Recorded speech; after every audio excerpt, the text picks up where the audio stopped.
enfermos, ó Deus, que o Senhor esteja visitando cada um, fazendo a tua boa e agradável vontade na vida de cada um, Senhor. Seja conosco esta noite, ó Deus, nos abençoa, ó Deus, abre nossos corações, nossas mentes, para que possamos ouvir a tua palavra logo mais, ó Deus, nos dê força, nos capacita, ó Deus, a cada dia, ó Deus, para estar na tua casa, em tua obra, ó Deus. O Senhor esteja nos abençoando, Pai. Em nome de Jesus, é que eu oro agradecido ao Senhor. Amém. Amém. Vamos começar com a leitura bíblica sucessiva. Lamentações, capítulo 3, do versículo 22 ao 33. Eu vou estar lendo o primeiro versículo e os irmãos seguem adiante.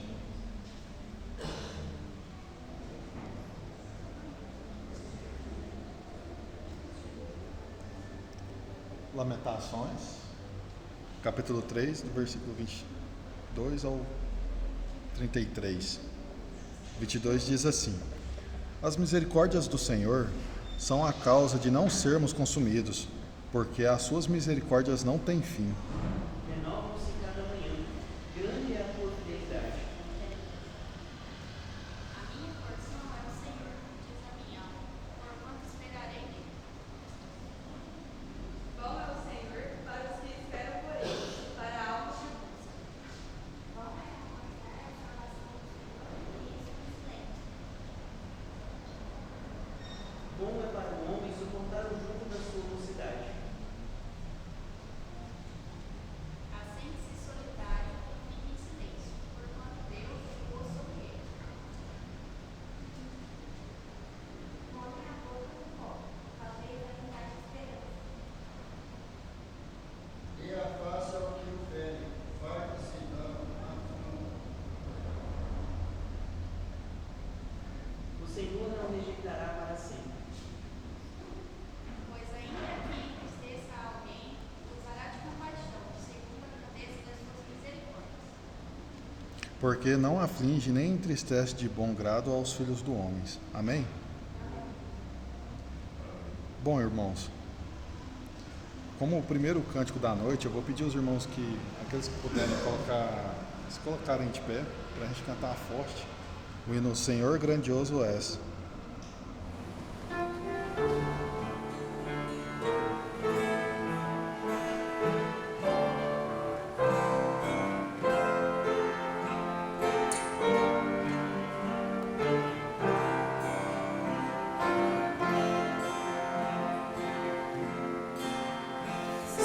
Senhor grandioso és, tua vontade eu vou fazer, pois quando estás neste lugar, tua graça invade-me,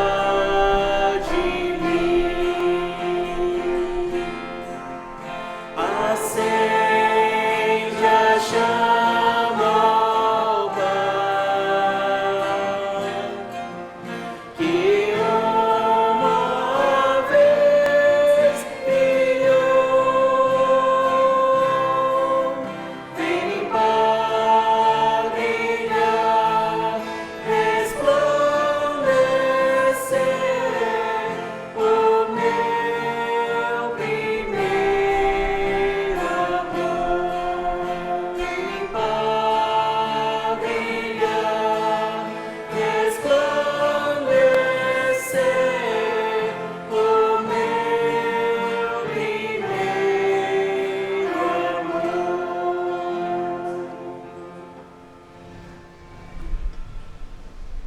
Amém, irmãos? Rude Cruz, 164.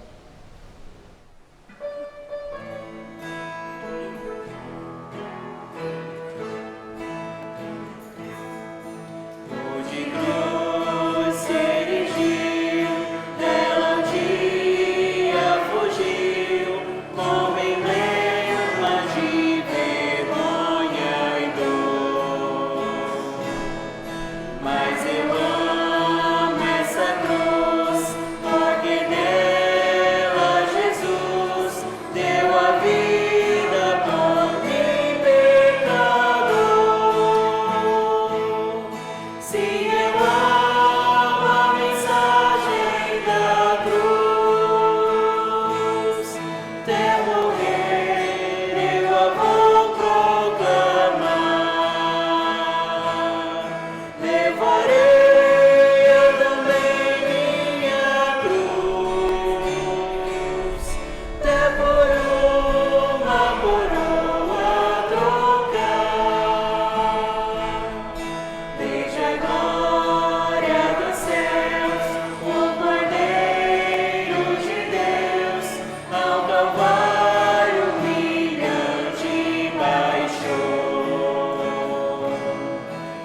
Amém, irmãos?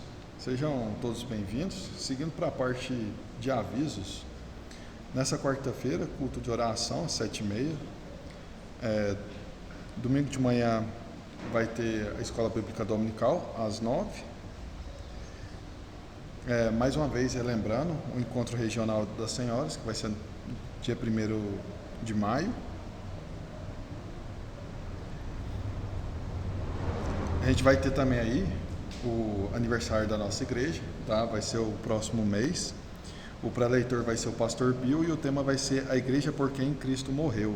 Então, que os irmãos se preparem e já reserva esses 3 dias, né, de conferência e já estejam orando para que tudo dê certo e que a gente possa crescer com esse evento. A gente vai ter um encontro de homens, 5 de abril, às 7h30. O pregador vai ser o pastor Atos. Vai ser a primeira do ano, da igreja Emanuel. Sim. Nós estamos convidados. Ah, tá, lá já acontece. Então, lá na igreja Emanuel, a do Roosevelt, que teve o evento ontem, vai ter um encontro de homens. Tá? Os irmãos que quiserem participar, a gente pode fazer um comboio aqui na frente da igreja e ir para lá. Dia 29 desse mês, a gente vai ter o Confra Jovens, vai ser lá na Igreja Batista da Paz. O mesmo conselho, né, os jovens que forem, né, se reunir aqui na igreja para a gente ir junto. E nesse próximo sábado a gente vai ter um intercâmbio de jovens, né, um crossover com os jovens lá da Calvário, Igreja Batista Calvário. Então nesse próximo sábado a gente vai se juntar aqui na igreja e a gente vai descer lá para a igreja deles, tá?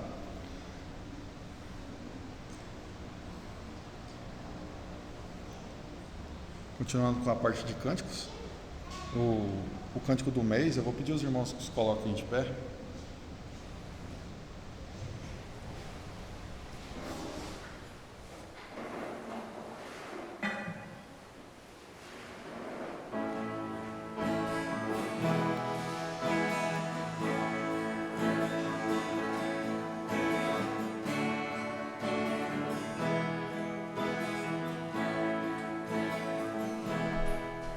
Tua graça é derramada e foi aqui, diante de um pecador como eu. Meu olhar pra ti de nada serve, enfim, se não for por teu Espírito que a vida concedeu a mim. Minha vida entrego em tuas mãos, Senhor. Deus de minha alma, me dê tua visão, pois eu sei que sem ti nada sou. E por tua graça então eu viverei.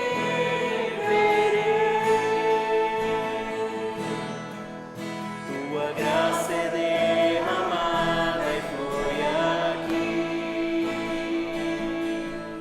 diante de um pecador como eu. Meu olhar pra ti de nada serve, enfim, se não for por teu Espírito que a vida concedeu a mim. Minha vida entrego em tuas mãos, Senhor. Deus de minha alma, me dê tua visão, pois eu sei que sem ti nada sou. E por tua graça então eu viverei.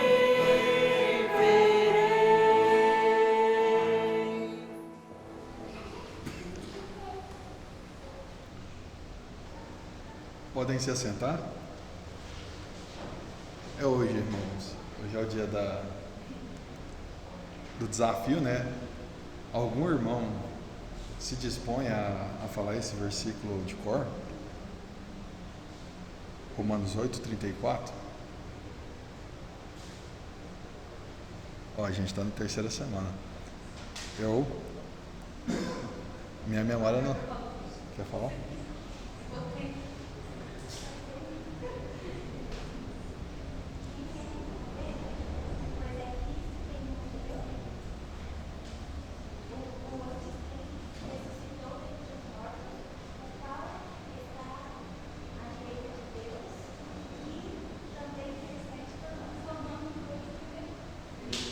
Amém. Conseguiu. Esse versículo, o versículo do mês passado, ele foi simples porque vai ter versículos que não vai exigir algum grau de disciplina, né? De se exercitar durante a semana. Esse aqui, ele já colocou à prova se a gente de fato está testando, se a gente está tentando durante a semana guardar ele na nossa memória, na nossa mente. E quando eu tinha aula na faculdade, tinha alguns professores que faziam assim, ó, vocês têm direito de trazer uma folha sulfite e vocês podem escrever a cola que vocês quiserem para fazer a minha prova. Vocês podem trazer qualquer tipo de cola. A gente ia lá, nós pensávamos, não, nós vai zerar essa, nós vai tirar a nota máxima. Chegava lá, a maioria tirava a nota ruim. Por quê? Porque a gente não praticava, né? A gente não aprendeu. Mesmo com a cola, a gente não conseguiu fazer uma boa prova, né? O versículo também, esse exercício, né? Também se dá o mesmo, né? A gente só vai conseguir decorar ele se a gente de fato se exercitar. Não tem como a gente trapacear em conseguir decorar ele.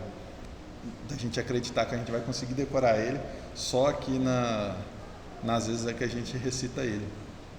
Então, a gente tem mais algumas semanas, vamos tentar fechar esse mês também com chave de ouro em cima do nosso desafio. Então vamos todos recitá-lo? 1, 2, 3 e... Romanos 8:34. Quem é que condena? Pois é Cristo quem morreu, ou antes quem ressuscitou dentre os mortos, o qual está à direita de Deus e o que também intercede por nós. Romanos 8:34. Amém. Seguindo para a parte de dízimos e oferta, como de sempre, a gente tem ali o mural com o QR Code da igreja, ou os gasofilaços, enquanto os irmãos se dispõem para estar ofertando a Deus, vamos estar cantando. O versículo é o de Provérbios 3:9, que diz assim, ó: honra ao Senhor com os teus bens e com a primeira parte de todos os teus ganhos.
Amém, irmãos. Que declaração de amor que você acabou de fazer para Deus, hein? Será que você falou só da boca para fora ou foi de coração mesmo? Será que você quer mesmo se dispor a ser servo de Deus? Você quer mesmo ficar junto de Deus? Fica aí a reflexão. Eu vou pedir o irmão Lamoniel, orando, agradecendo a Deus pela oportunidade que Ele nos deu de ofertar. Ao Senhor Deus, maravilhoso, Pai do céu. Obrigado, Senhor, por estar aqui na tua casa. Obrigado também pela oportunidade de servir o Senhor, o nosso Deus e uma fé que é pela qual multiplicar. Quero agradecer ao Senhor tudo que o Senhor faz de vontade conosco, Senhor, nos suprindo todas as nossas cidades, no dia a dia, e enviar todo o que precisamos.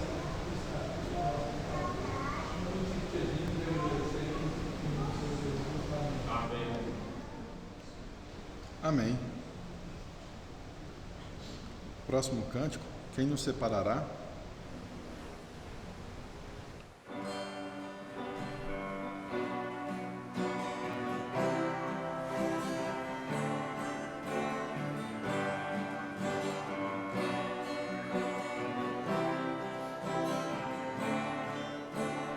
Quem nos separará do amor de Cristo? Será tribulação, angústia ou perseguição, fome ou nudez, perigo ou espada? Quem nos separará do amor de Cristo? Será tribulação, angústia ou perseguição, fome ou nudez, perigo ou espada?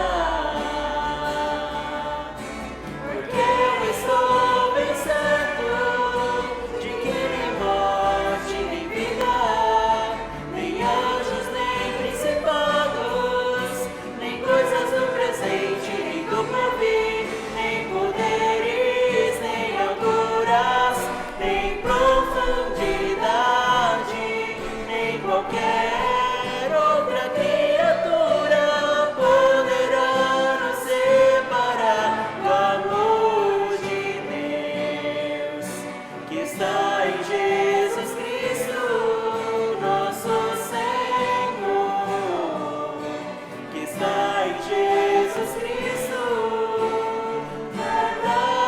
Nada poderá nos separar, nada poderá nos separar do amor de Deus que está em Jesus Cristo, nosso Senhor, que está em Jesus Cristo.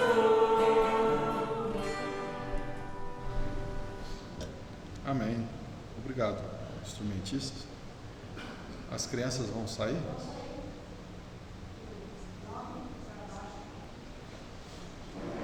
Vai sair com quem?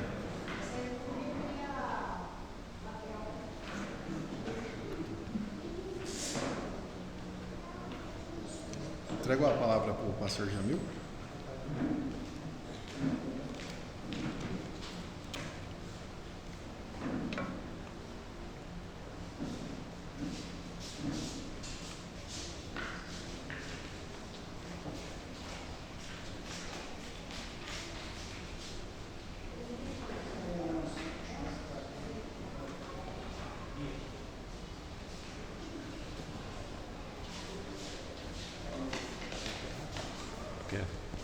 Ué, a Beatriz tem 9 anos? Sei que a Beatriz vai sair.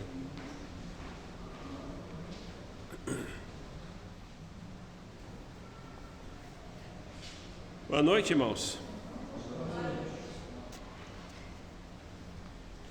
Nós estamos hoje finalizando o capítulo 8 de Romanos. Então eu gostaria que nós abríssemos nossas Bíblias aqui para Romanos, capítulo 8.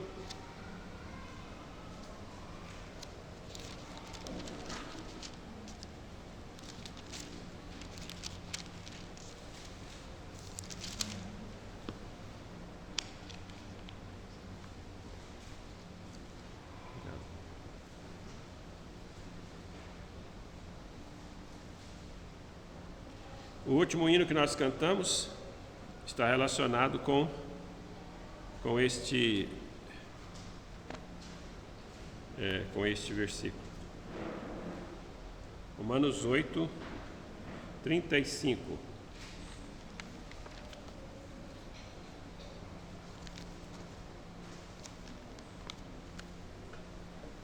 Todos encontraram? 8:35. Vamos nos colocar de pé, então, para a gente fazer a leitura.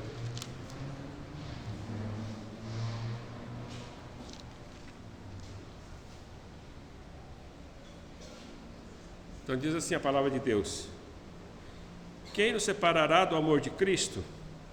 A tribulação, ou angústia, ou perseguição, ou fome, ou nudez, ou perigo, ou espada.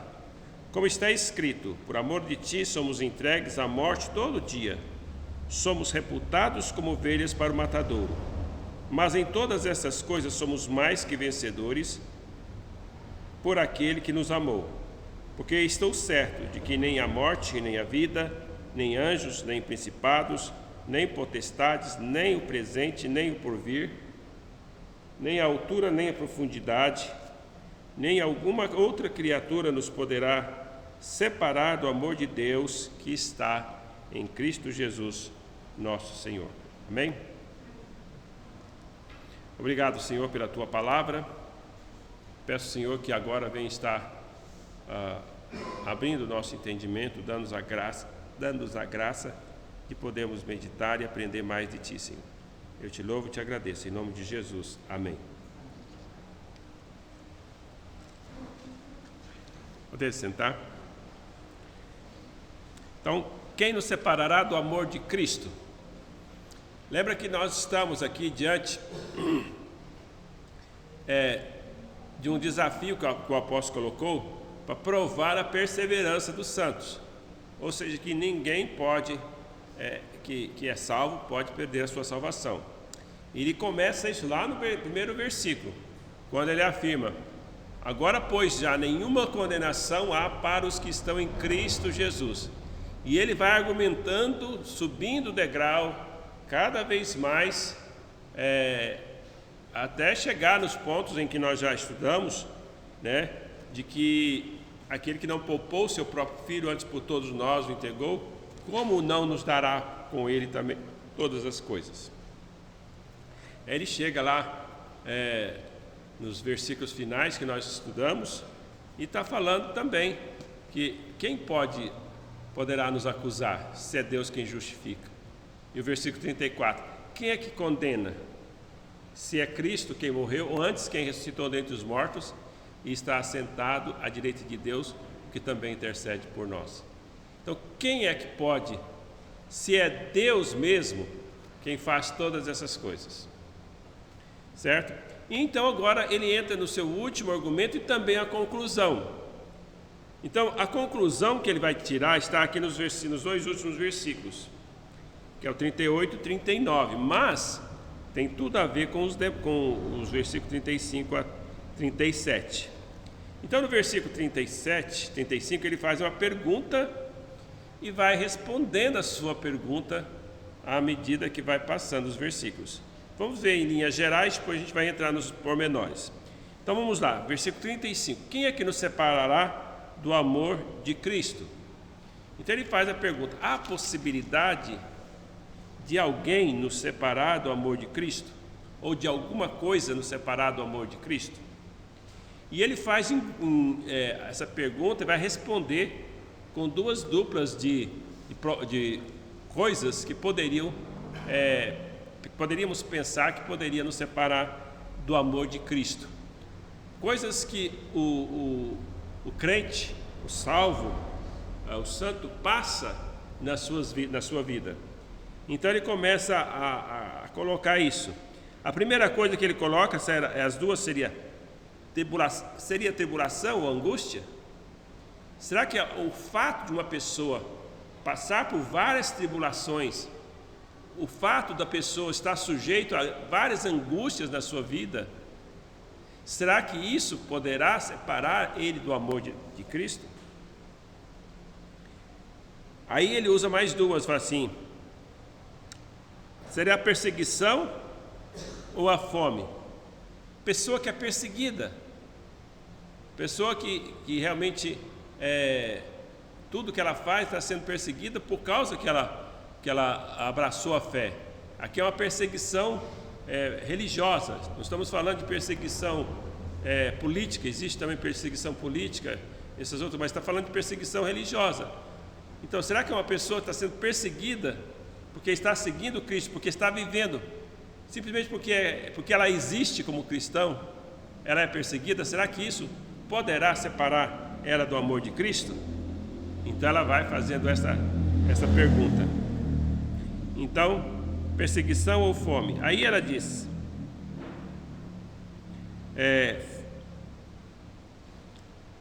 ou fome ou nudez. Então, fome ou nudez, quer dizer, alguma necessidade. Será que há alguma necessidade que a pessoa passa? A pessoa não tem o que comer. Então, será que isso levaria ela a ser separada do amor de Cristo? A pessoa não tem o que vestir. Será que isso poderia separar do amor de Cristo? Perigo ou espada? Perigo de morte. Será que a pessoa que está sendo ameaçada, ou ela está sendo ameaçada de morte, será que naquele momento ela poderá negar Cristo e ser separado do amor de Cristo?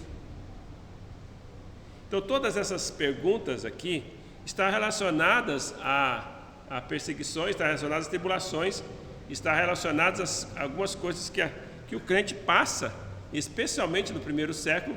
As perseguições eram bem cruéis. Nós estávamos vendo a história da igreja, né?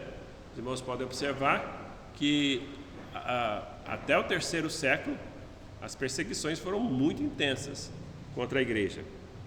Então, alguma coisa será que poderá separar-nos do amor de Deus? Nós estamos vendo também que hoje há perseguições religiosas. Não há em nosso país, mas pelo menos uma perseguição, podemos dizer, uma perseguição clara, né?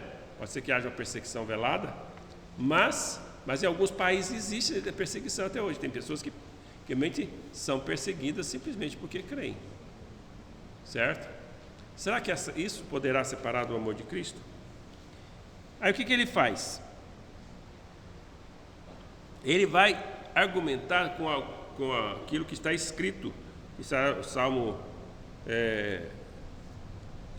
100 e... Agora mesmo eu vou dar a referência para vocês. Então ele cita o Salmo aqui para argumentar. Então veja como está escrito: por amor de ti somos entregues à morte o dia todo. Salmo 44, 22. Como está escrito: por amor de ti somos entregues à morte todo dia. Somos reputados como ovelhas para o matadouro. Ele está colocando aqui, cita um salmo, mostrando que isso já é alguma coisa, é algo que já foi profetizado, já algo que já foi colocado, que nós seríamos como ovelhas para o matadouro. Uma ovelha para o matadouro, ela sabe que está indo para o matadouro, sabe que vai morrer, mas ela não tem muita saída, certo? Então aqui ela chega ao ponto de dizer que nós somos, por amor de ti, por amor do Senhor, porque nós amamos o Senhor, somos entregues à morte o dia todo. Mas será que, e se meu amor falhar? Porque essa é talvez a indagação de muitos, a dúvida de muitos, certo? Mas se eu falhar, porque na igreja a gente ouve que houve muitas pessoas que heroicamente deram suas vidas para Cristo. A história não dá muita ênfase naqueles que negaram, mas teve pessoas que negaram. E pessoas que negaram que muitas vezes ficaram tão atribuladas, tão angustiadas, tão entristecidas por ter negado, que realmente ela realmente fica uma tribulação muito maior, uma angústia muito maior do que se ela tivesse se entregado à morte. Mas será que o fato dela não ter persistido, será que isso poderá separar do amor de Cristo? Então, essas perguntas, Paulo também tem a coragem de responder. Aí, por enquanto, nós não estamos respondendo, nós estamos apenas questionando. Mas aí ele vai dizer, verso 37, mas em todas estas coisas somos mais do que vencedores por aquele que nos amou. Então ele vai argumentar, dizer assim, em todas essas coisas, quais coisas? As coisas que ele mencionou antes: a perseguição, a angústia, a tristeza, a tribulação, a perseguição, a fome, enfim, o perigo de vida, todas essas coisas. Em todas estas coisas somos mais do que vencedores. Então nós às vezes gostamos desse versículo e às vezes nós tiramos ele do seu contexto e recitamos ele, que somos mais do que vencedores no meio daquele que nos amou. Mas esse versículo está inserido dentro de um contexto que está sendo questionado realmente o momento de tribulação que eu passo e às vezes a possível possibilidade de eu falhar. Então isso é um grande problema. Nós vamos estar vendo isso aqui. Então vamos agora dar um exemplo para você entender. Nós às vezes não conhecemos a nós mesmos. Então nós podemos dizer assim, olha, se tiver uma perseguição e alguém ameaçar a sua vida, você estaria pronto a ir até o final? Talvez nós dizemos, tá, estou bem, eu vou. Tá, mas se ameaçasse mesmo, e você sabia que a pessoa teria coragem, você já viu ele fazendo isso com outras pessoas, você é o terceiro que está na lista lá. Está lá toda a sua família, te ameaçou, você persistiu. Então ameaçou sua esposa, você vai persistir? Tudo bem, talvez você não, minha esposa está. Ameaçou seu filho. E aí? Ou sua filha, né? A gente não sabe a reação que nós vamos ter, gente. É só na hora porque a gente precisa de graça. Nós precisamos de graça naquele momento. Sabe por quê? Porque normalmente nós, com nossas próprias forças, nós não perseveraríamos. Porque quando fala aqui que em todas essas coisas somos mais do que vencedores, é por aquele que nos amou, ou naquele que nos amou. Então uma coisa muito importante que eu preciso entender é que eu preciso estar bem firme no Senhor. Lembra que nós aprendemos ontem que o afastamento, né?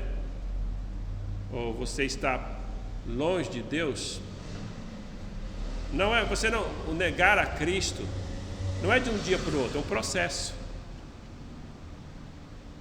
É um processo, porque às vezes você já vem negando Ele nas coisas menos importantes, e quando chega ao ponto daquelas coisas daquela prova maior, daquele processo, talvez era o inimigo te preparando para te colocar numa prova muito maior, para que você negue.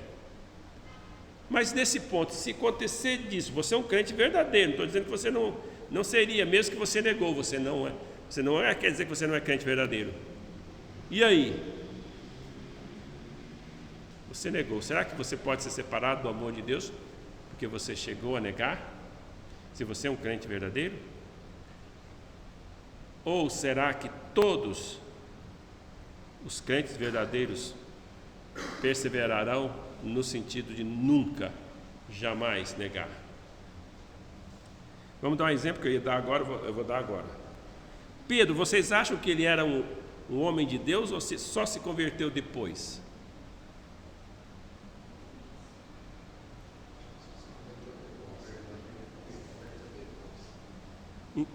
Pense bem na vida de Pedro. Então Pedro era uma pessoa, um dos mais próximos de Jesus Cristo. Deus tinha 3 próximos: Pedro, Tiago e João, que Jesus privilegiou eles de estar assim entre os primeiros ali, pertinho dele, para poder ensiná-los. Ele foi privilegiado de estar lá no monte quando Jesus Cristo foi transfigurado. Então ele estava ali preparado. Ele era um daqueles que realmente preocupava. Ele que foi que confessou Jesus. Para quem iremos? Tu tens as palavras da vida eterna, e nós temos crido. E aí mais outra vez ele confessou: quem disse que eu sou? Tu és o Cristo, Filho do Deus vivo. Então ele cria em Jesus Cristo. Ele já havia confessado Jesus Cristo várias vezes.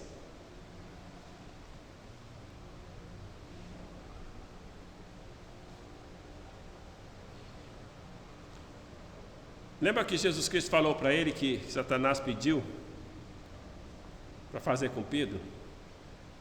Para fazer o quê? Lembra da expressão? Acho que a figura para peneirar ele, para provar ele, para passar ele prova para ver se ele não negaria.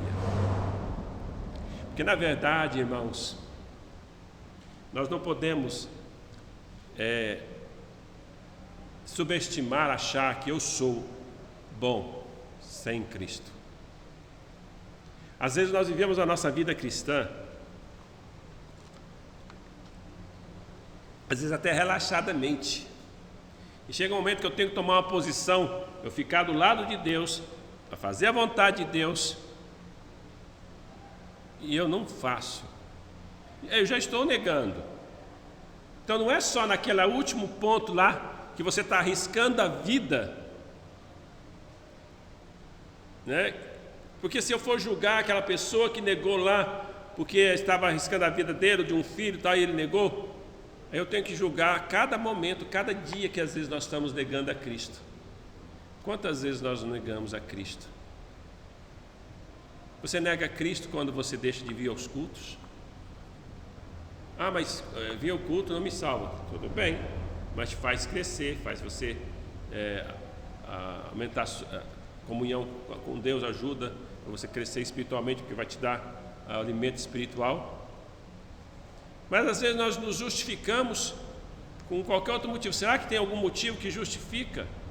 Às vezes pode ser, você está doente, você está lá doente, não tem como sair, tudo bem, aí eu entendo, tá? Eu acho que aí talvez justificaria. Então, mas às vezes nós ausentamos por uma coisa que não justificaria, explica, mas não justifica. Nós estamos negando Cristo, certo? Quantas vezes nós deixamos de orar, ou deixamos de ler a Bíblia, de estudar a Bíblia, ou muitas vezes nós simplesmente agimos na carne, falamos coisas que não convêm para as outras pessoas, agimos totalmente na carne. Será que nós não estamos também negando Cristo quando estamos fazendo as coisas na nossa carne? Então eu tenho que entender o seguinte: eu não posso subestimar o poder da carne. A Bíblia diz que nós temos 3 inimigos. Nós temos o diabo, nós temos o mundo e a nós mesmos, a nossa carne. Nós estudamos no capítulo 8, desde lá o capítulo 6, 7, nós temos estudado que nós estamos em Cristo. Nós estamos em Cristo, nós fomos unidos com Ele na semelhança da sua morte, unidos com ele na semelhança da sua ressurreição. E uma vez que ele também ressuscitou e foi glorificado, ele não está mais debaixo da lei. Eu estou unido com ele nisso também, não estou mais debaixo da lei, estou debaixo da graça. A lei me condena, a graça me salva sem eu merecer. E a Bíblia fala que você está em Cristo, você então não está mais debaixo da lei, sim da graça. A Bíblia me fala que Cristo, quando veio, ele pagou o preço dos meus pecados. Está completamente pago. Não há mais condenação. Por que não há condenação? Porque todos os meus pecados foram pagos. Foi pago o pecado de quem? O pecado daqueles que estavam nos planos dele, lá do versículo 30, lembra? Todos aqueles a quem ele conheceu, a esse também predestinou para serem conformes à imagem de seu Filho, a esse também chamou. Então, quando ele chama, o que a pessoa faz? Tem fé. Então, por isso que a gente fala, a todos que têm fé. Porque se alguém não manifestou essa fé no Senhor Jesus Cristo, aquele que ele chamou, a esse também ele justificou. Então, a justificação, então Deus me declara justo. Qual que é a condição para ele me declarar justo? A fé. Mas antes ele já tinha me escolhido, já tinha me predestinado com um propósito. Mas ele tem um ponto na vida em que realmente agora ele vai aplicar isso na minha vida. Ele aplicou isso na minha vida já tem uns 40 anos. Cada um tem a sua data em que Deus falou com você que você se converteu. Tá? Então naquele dia foi o chamado de Deus. Você foi chamado por Deus de uma forma irresistível, né? A graça é irresistível. Então, mas alguns não resistem? Sim, alguns resistem, porque esses não estavam lá nos planos de Deus. Estou falando da perspectiva de Deus, tá? Então veja bem, então se a pessoa chega ao ponto de crer de coração, foi justificada, essa pessoa está salva, certo? Então, voltando a Pedro, quando nós falamos assim, Pedro, ele era esse homem que sabia que Jesus era o Cristo. Isso quer dizer o seguinte, que ele era ungido de Deus, escolhido de Deus para poder libertar. Os discípulos não entendiam muito bem a respeito de todas as coisas. O conhecimento deles era limitado ainda. Eles tinham um conhecimento limitado a respeito da morte, da ressurreição de Jesus. Eles tinham um conhecimento limitado do propósito, da missão de Jesus.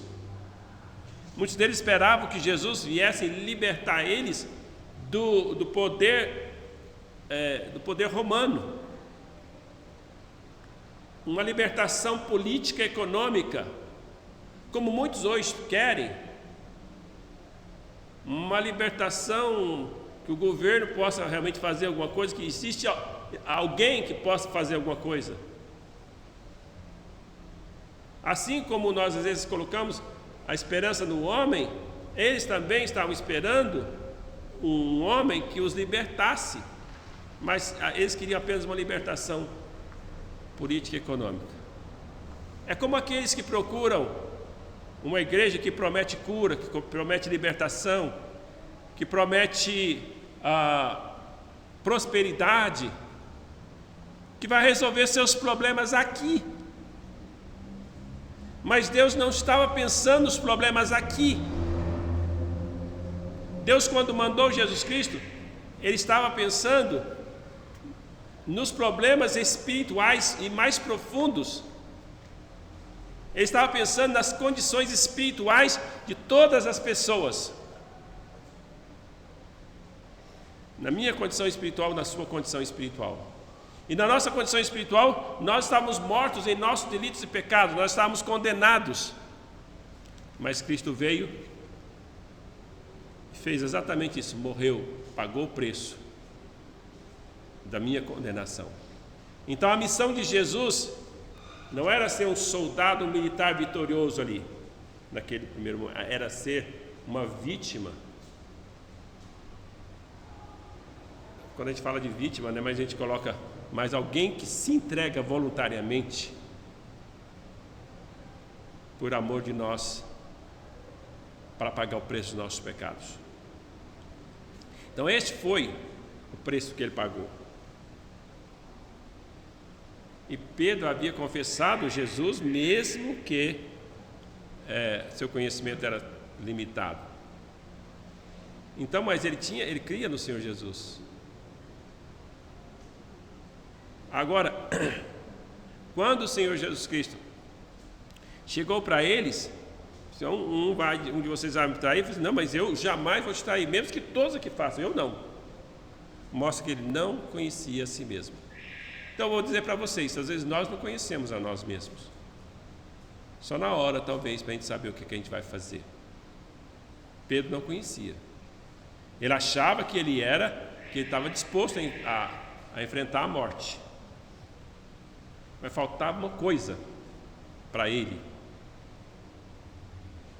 que ele não estava disposto a enfrentar a morte. Ele pensava que estava, mas ele não entendeu.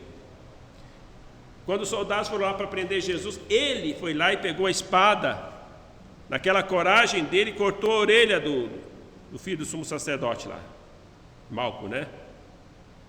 Aquilo seria um grande problema. Todos os discípulos seriam mortos, não somente o Senhor Jesus Cristo. Aí, sabe por quê? Porque aí seria quem usa da espada, pela espada morrerá. O Senhor Jesus falou disso. Então, mas o Senhor Jesus pegou a orelha dele, colocou no lugar e curou. Não acontecia, como se não tivesse acontecido nada. Ninguém podia acusar eles de ter feito qualquer coisa, porque ele cortou minha orelha. A sua orelha está aí, está boa, está curada. Ele não podia provar, né? Então os discípulos saíram ilesos. Era a profecia de que ele não ia perder nenhum deles. Muito bem. Então, Pedro talvez já tenha ficado frustrado com essa atitude carnal dele. Dessa atitude impensada. Ele sempre foi uma pessoa precipitada nas palavras. No mesmo momento que ele falou assim, tu és o Cristo, Filho do Deus vivo, passado alguns momentos, Jesus estava falando da sua morte, ele chega para Jesus, Senhor, isso não vai acontecer com o Senhor. Aquilo para Jesus foi uma tentação. Pedro estava sendo usado pelo diabo naquele momento, por isso que ele fala, arreda-te, Satanás. Não é que ele estava xingando o Pedro de Satanás, não.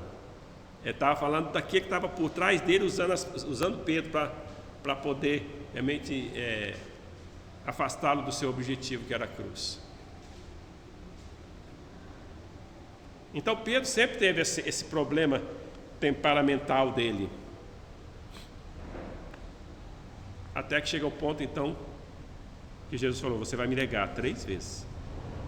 E lá, quando Jesus foi preso, então ele negou Jesus 3 vezes.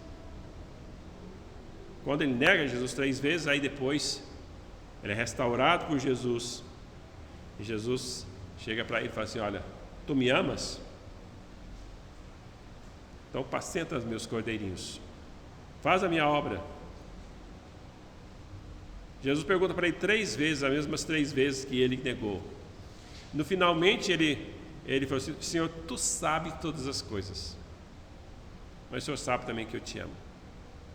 Então o que ele estava dizendo é o seguinte, o Senhor sabe que eu falhei, o Senhor sabe que eu te neguei, mas o Senhor sabe também que eu te amo.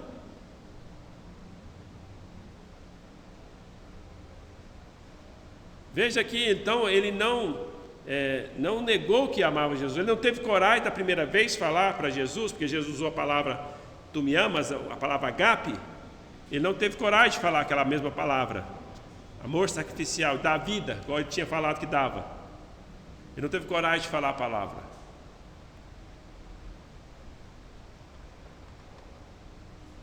Mas o grande marco da vida de Pedro e de qualquer pessoa para não negar Jesus e para perseverar está no que aconteceu com ele no dia de Pentecoste. que Jesus promete lá em Atos 1:8. Mas recebereis poder ao descer sobre vós o Espírito Santo, e sereis minhas testemunhas, tanto em Jerusalém, Samaria e até os confins da terra. Ali era que estava precisando do poder de Deus, e o poder de Deus foi dado quando o Espírito Santo foi enviado por Jesus Cristo. E aí, naquele mesmo dia, Pedro pega a palavra e prega poderosamente o Evangelho. E na sua primeira pregação, 3.000 homens se convertem. 3.000. E logo em seguida, irmãos, eu não tenho a cronologia em termos de datas, mas logo Pedro estava sendo perseguido e a partir daí ele não teve mais medo. Sabe quando é que nós vamos estar preparados? Quando nós formos cheios do Espírito Santo. Por isso que a palavra de Deus diz, enchei-vos do Espírito. Não se embriague com vinho, não se embriague com o pecado dessa vida, não se embriague com as coisas deste mundo. Não se deixe levar as coisas desse mundo. Você foi chamado para ser um peregrino. Você foi chamado para ser alguém que anda nos caminhos de Deus. E que ama a Deus. Então observa que o apóstolo Paulo, desde antes, quando ele começou a falar de tribulação, ele fala da primeira da promessa ali, ele fala assim, lá em Romanos ele fala assim, porque, eu esqueci aqui a referência, mas vou achar aqui, peraí.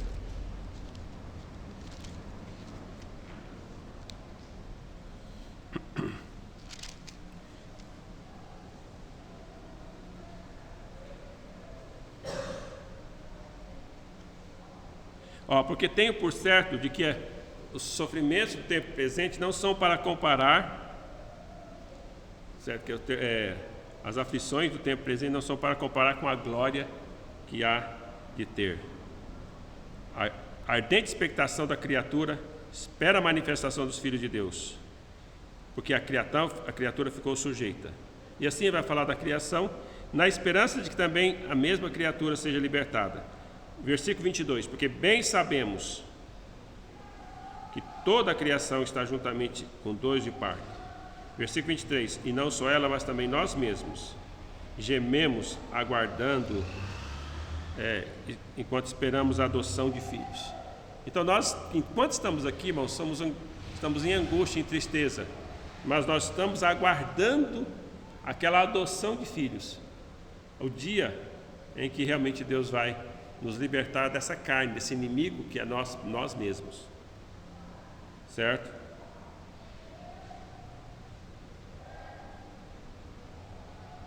E aí diz que o Espírito intercede nas nossas fraquezas, etc e tal, e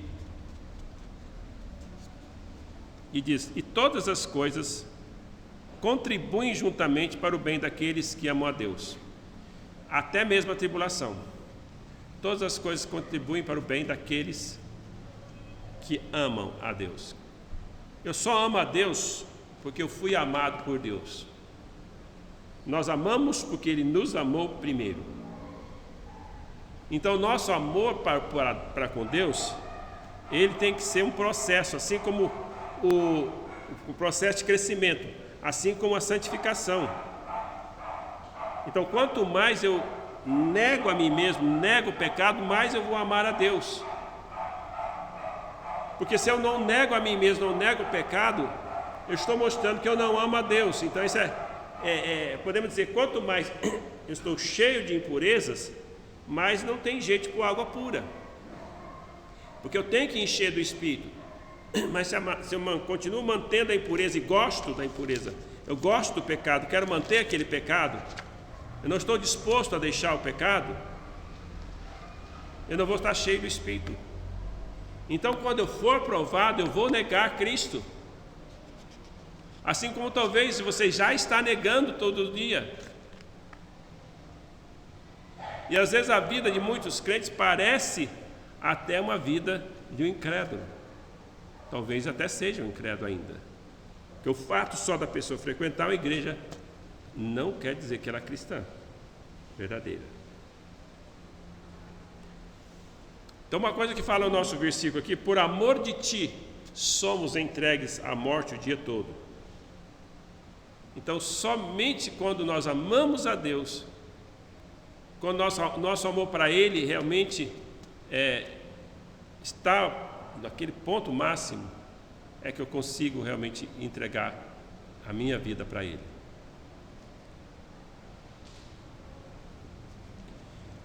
Mas nós vamos prosseguir, porque o que me faz perseverar não é o meu amor para com Deus. Porque o meu amor para com Deus, ele pode falhar. Por mais que eu esteja lá no ápice da minha vida espiritual, eu posso falhar. Vocês lembram de Elias? Elias estava lá no mais alto nível de comunhão com Deus, de vitória espiritual, de vitória contra os seus inimigos. Ele venceu os 400 profetas de Baal. Ele venceu o rei, no sentido de que ele deveria adorar a Deus. Ele viu o rei professando. Ele ficou animado. De repente, a mulher de Acabe, o rei, falou assim: eu vou matar ele. E mandou os soldados perseguir ele.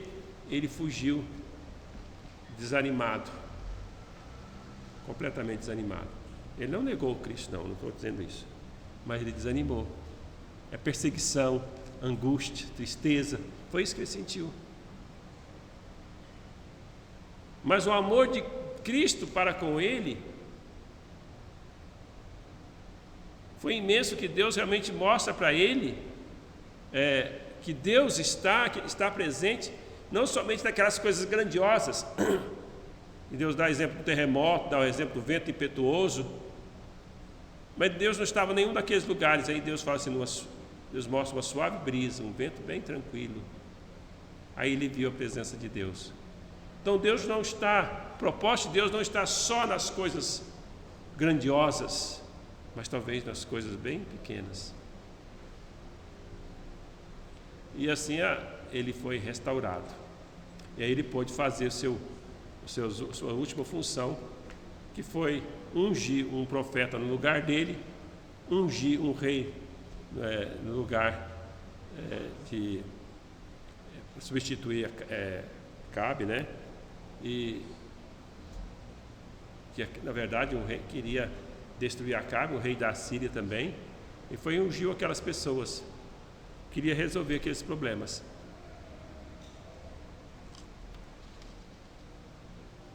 E depois ele teve o privilégio de não passar pela morte, ele foi arrebatado numa carruagem de fogo.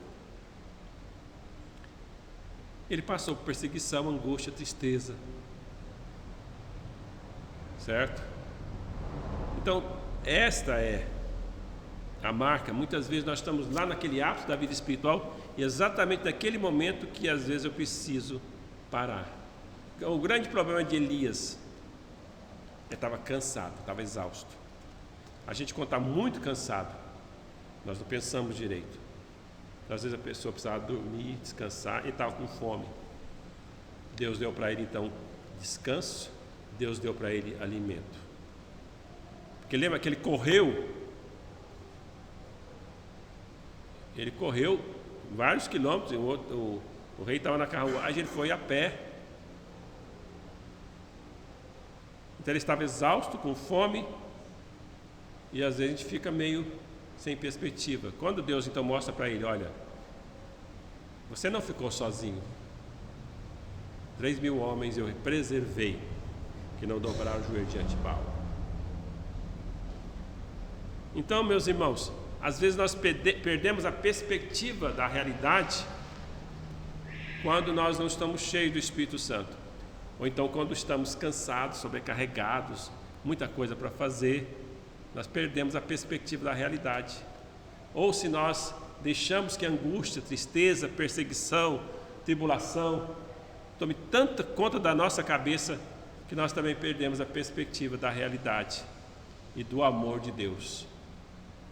E aqui a realidade é o amor de Deus. Então vamos falar sobre este amor de Deus. Então,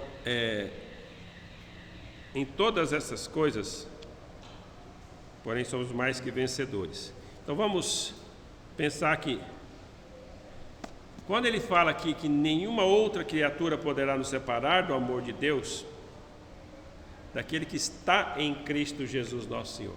Então ele diz bem claro, é quem está em Cristo. Ele não está fazendo uma promessa para qualquer um. Então vamos ver aqui então, o esboço. 35 a 37 é a pergunta que nós nos deparamos agora. E o versículo 38 a 39, ele agora vai concluir. E ele começa a conclusão dele, está dizendo o seguinte: porque eu estou bem certo. Então aqui ele vai falar de uma certeza que ele tem. Lembra que nós falamos que às vezes a tribulação, a angústia, os problemas podem tirar de nós a perspectiva correta, certo? Nós não conseguimos ver as coisas do ponto de vista de Deus. Aqui nós vemos que todas as coisas cooperam para o bem daqueles que amam a Deus. Às vezes as pessoas perguntam: como é que isso aqui vai cooperar para o meu bem? Eu não consigo ver, isso aqui está tão ruim, as coisas estão tão... Por que você não está vendo pela perspectiva de Deus? O que está te atrapalhando você ver da perspectiva de Deus? Será que é a mesma angústia, tristeza? Ou o que está causando essa angústia e tristeza? Você é cheio do Espírito Santo?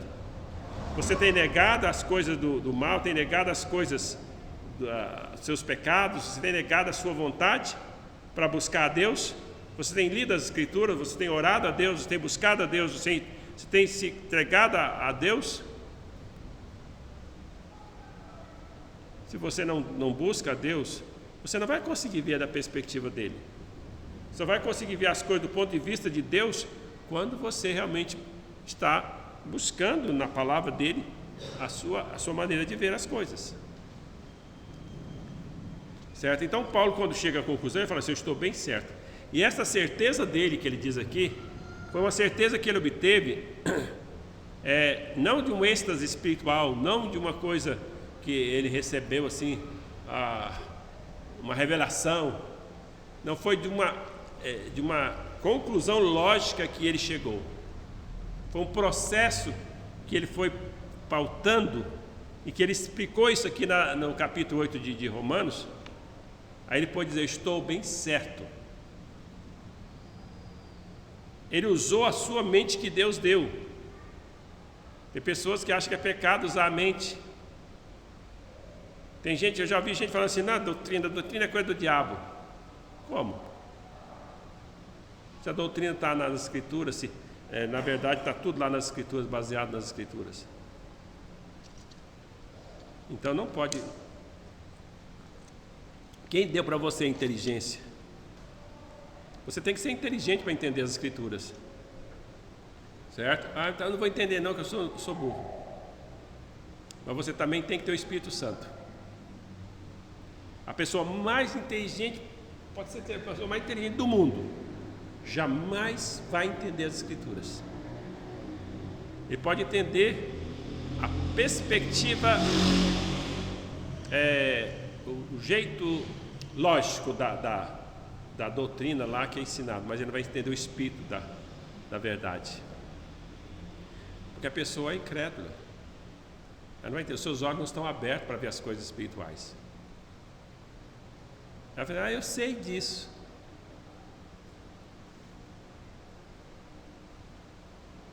Eu tinha um amigo que ele conheceu Cristo e hoje ele nega Cristo, dizendo que Deus não existe. Ele deixou de olhar da perspectiva de Deus e agora começou a olhar da perspectiva humana, porque ele deixou ser enrolado pela lógica do ateísmo. E a mesma coisa, se você deixa ser levado por uma ideologia, por um tipo de argumento, você vai negar as Escrituras, você vai negar a fé.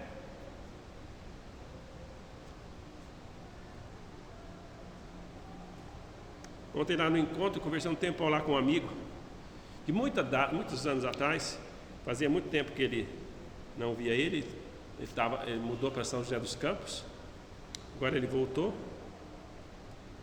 ele está morando ali na Santa Mônica. E ele disse o seguinte: olha, eu tive 3 filhos, eu criei meus 3 filhos na palavra, fazia devocional, estava ali e tal. Mas meus 3 filhos hoje negam a Deus. Eles não querem saber de Deus. E aí eu fui pensar, falei assim, olha, ver que em relação a eles, as pessoas geralmente são influenciadas para as pessoas que estão mais próximas deles. E às vezes se os pais acordam muito tarde, não é próximo dos seus filhos, tem outras pessoas que vão se aproximar mais do que você e vai fazer a cabeça deles. Talvez você perde eles. Então a gente tem que estar bem acompanhando. Eu posso ter ensinado tudo, mas eu tenho que ser próximo. Eu tenho que estar junto, presente. E tenho que ser coerente. Eu vivo aquilo que eu prego. É claro que tudo isso também entra a misericórdia e a graça de Deus. E também conheço pessoas que fazem tudo certinho, fez tudo certinho. E mesmo assim, os filhos não adoram a Deus. E conheço outras pessoas que fez tudo errado, mas os filhos estão servindo a Deus também. O Evangelho é graça, irmãos. Para alcançar, se você tem um filho, não é que seu filho vai ser crente, é preciso se converter, né? Então, é isso que você tem que orar. Deus abençoa que ele se converte, tá? É a graça de Deus. Por isso que, eu não tenho mais esperança, tá? Mas a esperança é Deus, porque você não pode converter ninguém, mas Deus pode. Então vamos lá. Esse conhecimento, então, eu sei, estou certo. Então é o conhecimento que ele teve, uma certeza que ele teve através daquilo que ele estudou e também da perspectiva espiritual que ele tem da sua comunhão com Deus, certo? Então o que ele está certo?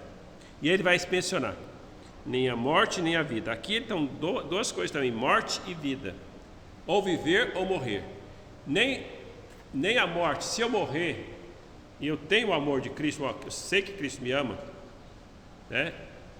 A morte não vai me separar do amor de Cristo. Se eu vivo e sou torturado, sou perseguido, sou angustiado, estou passando por tribulações, mesmo a minha vida, por pior que seja, ela não vai me separar do amor de Cristo. Está entendendo? Mesmo que às vezes você pode até não dar uma resposta apropriada àqueles que te atribulam. Por que eu fiz isso? Senhor, muito obrigado, porque o Senhor me perdoa.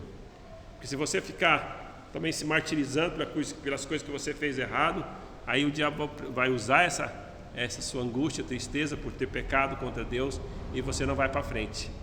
Não, você pecou, confessa a Deus. Se confessarmos os nossos pecados, Ele é fiel e justo para nos perdoar os pecados, purificar de toda injustiça. Pecou contra Deus, não glorificou, você negou, e imediatamente volte para Deus e confessa a Ele. Então nem a morte nem a vida. E ele continua, nem anjos nem principados. Então aqui está falando de as criaturas que nós não vemos, né? Então os extraterrestres, certo? Os anjos são extraterrestres, né? Ok?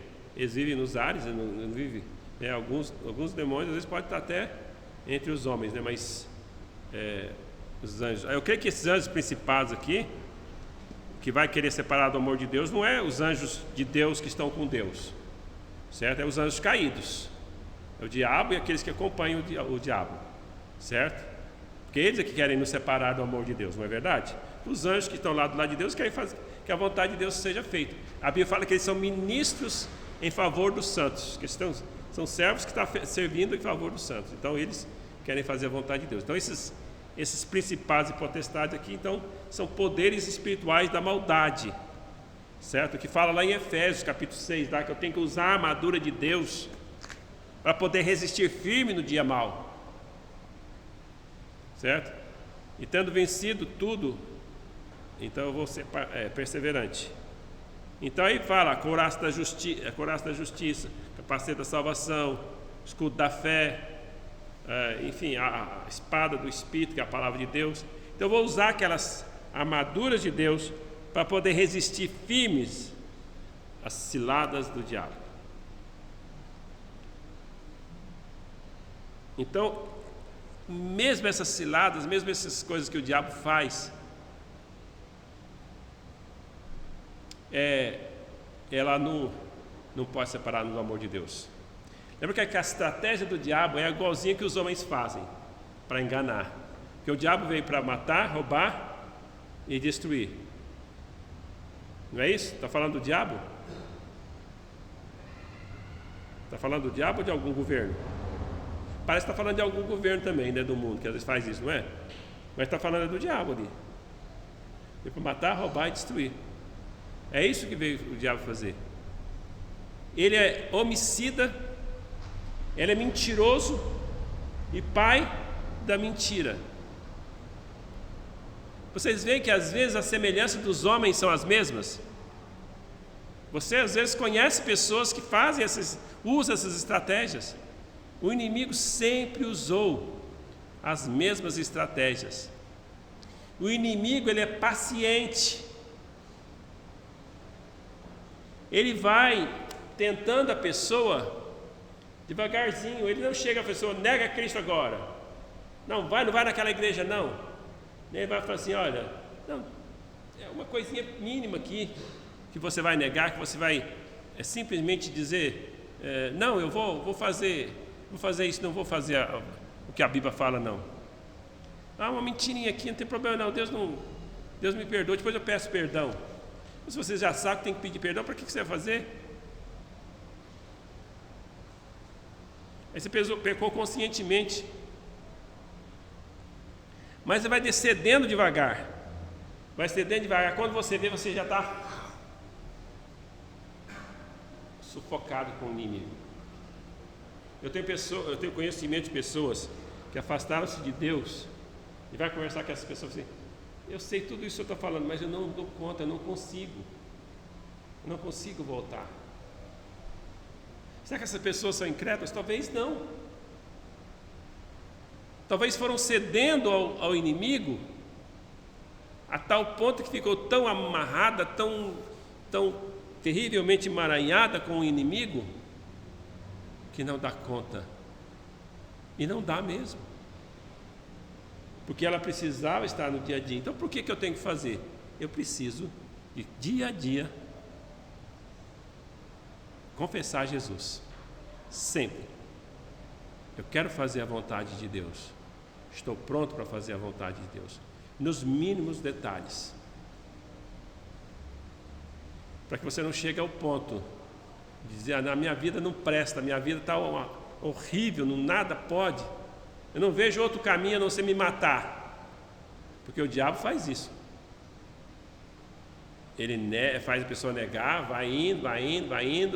Mas, não, você não tem jeito mesmo não, você tem que morrer.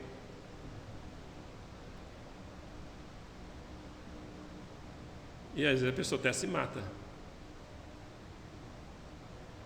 Por isso que é importante, cada dia, eu estou certo de que nem principados, nem potestade poderá nos separar do amor de Deus. O inimigo pode até amarrar essas pessoas, se elas derem lugar. Mas no momento que elas disserem não, resistir ao diabo, e ele faz o quê? Fugirá de vós. Qualquer momento a pessoa pode resistir. Porque às vezes a pessoa fica dizendo, eu não dou conta, fica chorando. Para com isso. Você não quer abandonar o pecado, não, você quer continuar assim. Eu conheço uma pessoa que casou com um incrédulo e a pessoa chegou, traiu várias vezes essa pessoa. Aí um dia ela saiu da casa. Essa aqui é a sua oportunidade de você ficar livre. Você entrou em pecado, você pecou contra Deus. Ah, mas eu não vivo sem Ele. E foi atrás, aceitou o chifre do mesmo jeito. E pecou de novo. Essa pessoa que quer se libertar, não quer. Ela ama mais o homem do que a Deus. Porque Deus deu a oportunidade.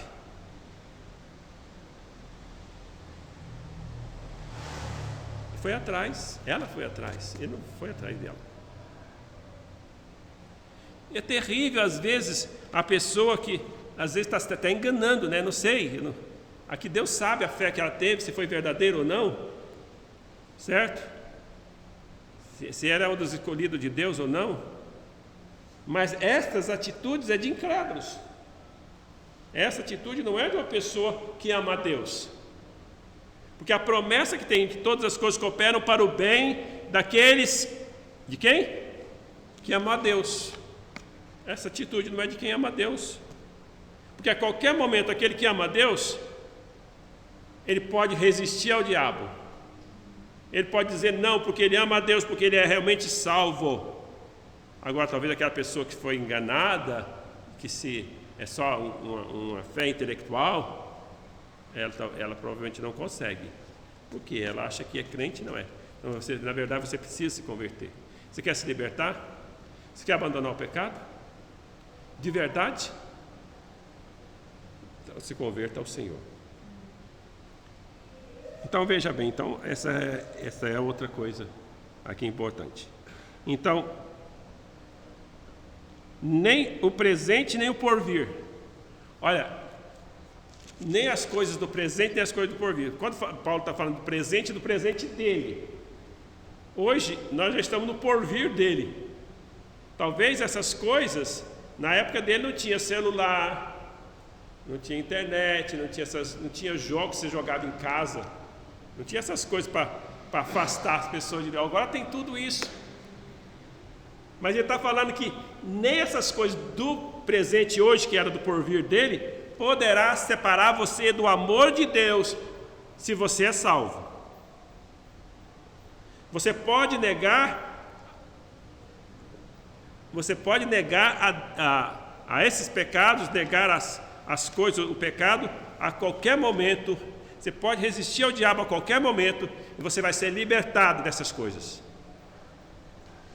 Libertado de qualquer vício, de jogo, de qualquer outro tipo de vício. Você vai ser libertado no momento que você tem Jesus Cristo e você sabe que o amor, que você ama a Deus e que Ele te ama. Mas você tem que ter certeza da sua salvação. Senão você precisa se converter, precisa entregar a sua vida a Jesus Cristo, porque senão você vai cada vez ficar emaranhado nos seus pecados. Então, o nosso presente hoje já é bem mais difícil, mais fácil você pecar. No meu tempo de juventude, para eu poder ser tentado nas coisas mais pornográficas, eu teria que ir lá ou comprar uma revista, ou olhar quando o colega levava para a escola. Então, o conselho que os pastores davam, assim, ó, você está vendo a banca lá, você passa do outro lado, não precisa ir do mesmo lado. Hoje está no seu celular. Tem pessoas que vai para dentro do seu quarto e vai ver porcaria. E aquilo traz uma dopamina na pessoa, aquilo lá contamina a sua mente, contamina seu corpo, contamina tudo. Aquela coisa mais horrível e nojenta que nós podemos perceber, que nós não podemos ver não, que alguém pode sofrer. Então, para que eu vou trazer encrenca para a minha vida? Por quê? O que você faz lá no seu quarto escondido, que está te afastando de Deus? Porque hoje, gente, o pecado está pertinho. Mas olha, se alguém ama a Deus, se alguém tem Cristo como Salvador, essas coisas não vão afastar ele de Deus, porque ele não vai deixar ser dominado por elas. Ele vai ter vitória sobre essas coisas, ele vai perseverar. Certo? Ele vai perseverar. Então, as coisas do porvir, que hoje é porvir, e futuramente pode vir coisas piores, a gente pensa, não tem jeito de piorar. Pode ter certeza que tem jeito de piorar, sim. Tá certo? Continuando. Nem altura, nem profundidade. É interessante quando Paulo fala aos Efésios, ele fala assim, para eu conhecer o amor de Deus em toda a sua dimensão. Largura, comprimento, altura e profundidade. Então veja, nem coisas que existem lá no alto, nem seres que possam existir lá embaixo, que é do inferno, nada. As hostes espirituais da maldade que estão nos ares, ou aqueles que estão no inferno, aqueles que estão lá longe, presos, nada poderá nos separar do amor de Deus. Então Paulo está pensando em todas essas possibilidades.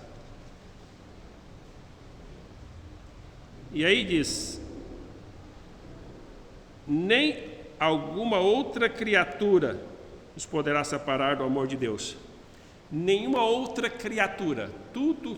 Então ele coloca a possibilidade de uma outra criatura que nós não conhecemos. Deus conhece todos, que se é criatura, ele criou todas as coisas, né? Mas nada, nenhuma criatura poderá separar-nos do amor de Deus. Porque eles falam assim, tem aquele demônio que ele é muito forte, muito poderoso. Pode ser para quem não tem Cristo. Se é para quem tem Cristo, tem o poder de Deus, ele não é.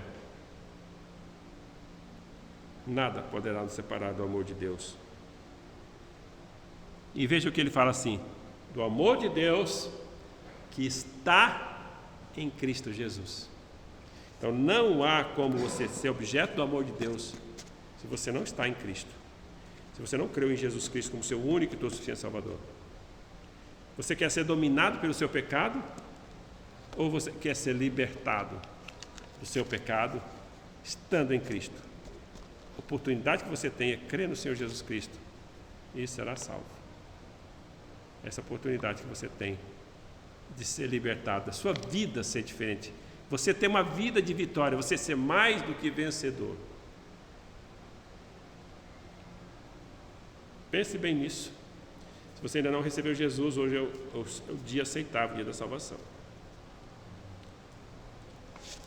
Louvado seja o Senhor, Pai, pela Tua palavra. Eu te agradeço, Senhor, por esses momentos que passamos aqui, estudando e meditando na Tua palavra.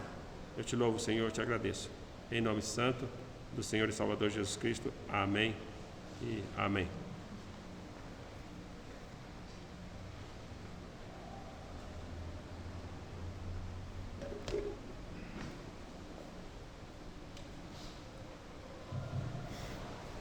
Que nem um tiro de canhão, né, irmãos? Nada poderá nos afastar do amor de Deus.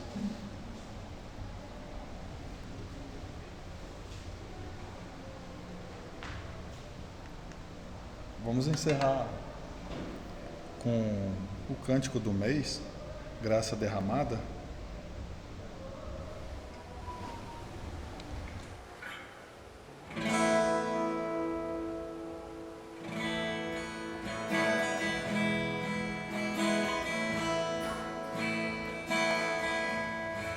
Tua graça é derramada e flui aqui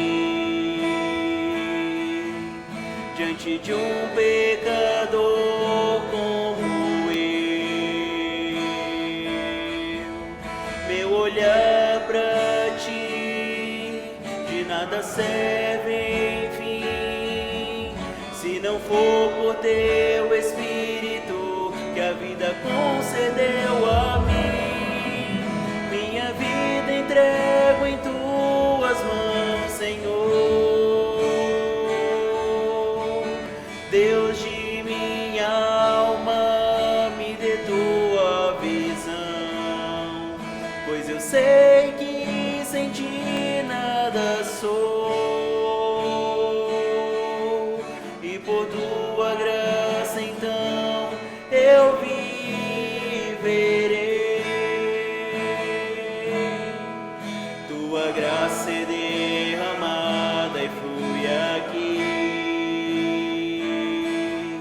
diante de um pecador como eu.